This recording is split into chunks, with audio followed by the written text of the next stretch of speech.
So now we go to action item number 7. So I now invite Bishop Kevin Rhoades, Chairman of the Committee on Doctrine, to present action number 7 regarding the drafting of a document on the meaning of the Eucharist in the life of the Church. Bishop Rhoades has pre-recorded his introductory remarks and will then be available live to take questions for discussions. Bishop Rhoades, please proceed. Thank you, Archbishop Gomez. Brothers, I'm grateful for this time to address you. As you are all well aware, the action item before you has been the subject of much debate and anticipation. In a few cases, it's also been the subject of misunderstanding and even mischaracterization. It is my wish to share with you the thoughts of the Doctrine Committee as we prepared the proposal you have before you.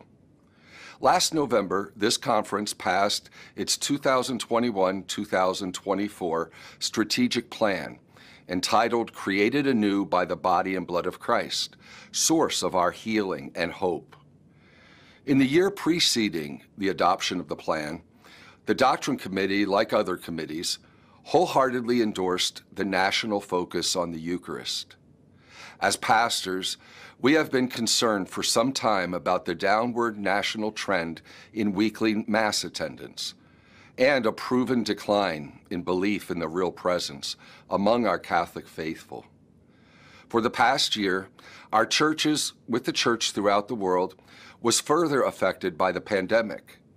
It caused many of our parishes to move for a time to spiritual communion and virtual Masses.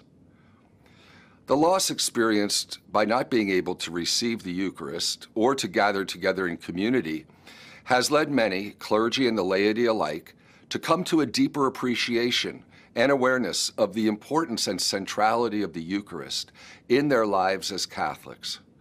That is one of the great blessings that came out of this time of trial. At the same time, we are all concerned that the faithful's absence from parish life may have resulted in a loss of what it means to be a Eucharistic people. We worry that many of our faithful may in fact not return to the Eucharistic celebration. As St. Paul reminded the Corinthians, the cup of blessing that we bless, is it not a participation in the blood of Christ? The bread that we break, is it not a participation in the body of Christ? Because the loaf of bread is one, we, though many, are one body, for we all partake of the one loaf. In a pluralistic environment where there are so many competing and conflicting ideas and opinions, the truth about the Eucharist can get lost. We have seen the national surveys indicating that many Catholics understand the Eucharist to be only a symbol. The need, therefore, for a unified and strong revival of the meaning of the Eucharist in the life of the Church and in the lives of each one of her members is more critical now than ever.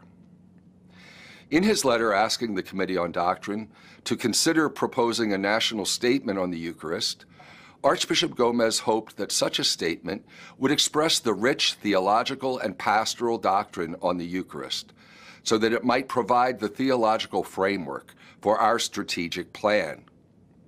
What the committee hopes to accomplish is a document addressed to all Catholics that would do just that.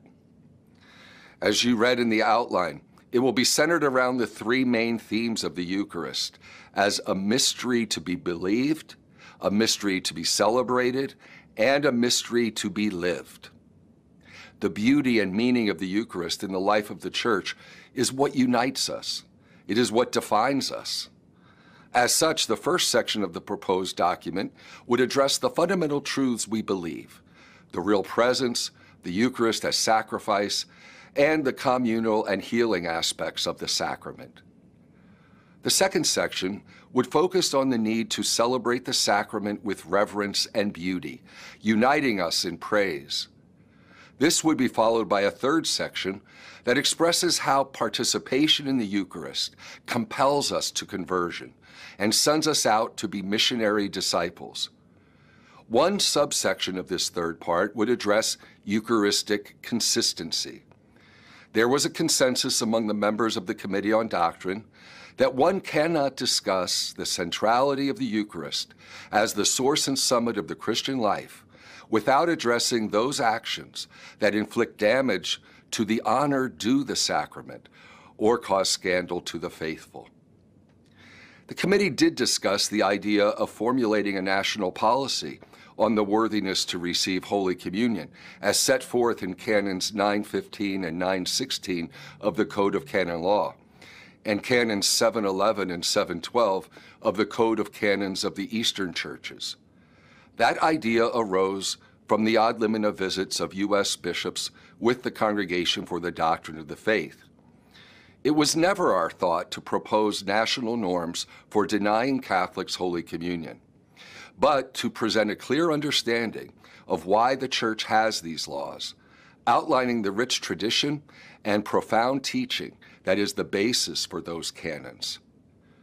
In addition, the proposed statement was never considered by the Committee on Doctrine to be a statement about any one individual or about any one category of sinful behavior. Rather, it would bring heightened awareness among the faithful of the need to be conformed to the Eucharist and to bear public witness to the faith through a call to conversion and the abandonment of sinful behavior. We are aware that the Aparecida document issued by Selam addressed this aspect, as did our conference's 2006 document, Happy Are Those Called to His Supper. If the action item is approved, the committee will proceed with the drafting of the document along these lines. Following the normal process, it will be shared with the appropriate committees for reflection and discussion, including the committees on evangelization and catechesis, divine worship, canonical affairs and church governance, cultural diversity, clergy, consecrated life and vocations, and laity, marriage, family life, and youth. The text will also be discussed by the Administrative Committee. And finally, before the text is voted on, there will be the usual practice of submitting modifications and amendments before the text is approved. If the Committee on Doctrine is granted approval to proceed in drafting a statement, it is our hope that the document will be a rich and accessible theological contribution to the ongoing work of the conference's strategic plan, and provide the Church with a straightforward text outlining for the faithful the beauty, the profound meaning, and the importance of the Eucharist to the body of Christ, the Church. Again, I thank you for this time to address you all.